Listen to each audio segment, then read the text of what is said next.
शहजादकोट इंतज़ामिया का अदम तवज्जोही के बायस शहरी गंदा और बदबूदार पानी इस्तेमाल करने पर मजबूर और गंदा पानी इस्तेमाल करने के बायस शहरी मुख्तलिफ अमराज में मुब्तला होने लगे, मगर किसी भी ज़िम्मेदार की जानिब से नोटिस नहीं लिया गया। हितों जी म्यूनसिपल जी 2 करोड़ को मथे बजट आ, पर अफ़सोस सां तो चवणो पए त असांजे माण्हुनि खे ही व्हाट्सएप लाइ पाणी बि जेको आहे मुहैया नथा करे सघनि। एतिरी म्यूनसिपल जी पब्लिक हेल्थ जी नाअहल इंतज़ामिया आहे, नाअहल जेको आहे थी विया आहिनि।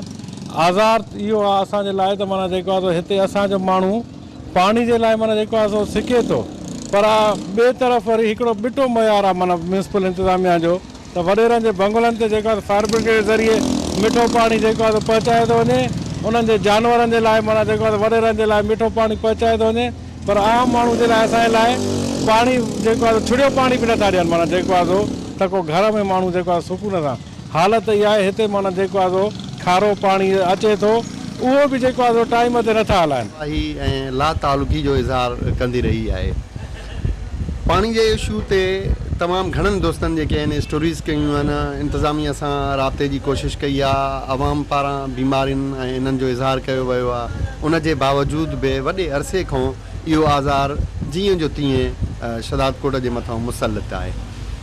मां वरी बि तव्हांजे थ्रू इंतज़ामिया खे गुज़ारिश कंदुसि त माण्हुनि खे वधीक बीमार थियण खां बचाइण जे लाइ इंतिहाई ज़रूरी आहे त पाणी वारो सिस्टम पंहिंजो बहाल रखनि।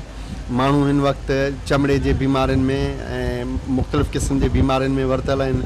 सो ख़ुदारा माण्हुनि खे वधीक अज़ाब ऐं अज़ियत खां बचाइण जे लाइ बहितर इहो आहे त तव्हां पंहिंजी ज़िम्मेदारी जो मुज़ाहिरो कंदे इन पानी के मसले के जल्द खां जल्द तरजीही बुनियाद पे हल करने। वश न्यूज़ से बात करते हुए उनका मजीद कहना था कि गुज़श्ता कई माह से एक तो पानी नहीं है, और अगर थोड़ा बहुत पानी मिल रहा है वो भी ऐसा है कि जिससे नमाज के लिए वज़ू करते वक्त बहुत बड़ी परेशानी का सामना करना पड़ता है।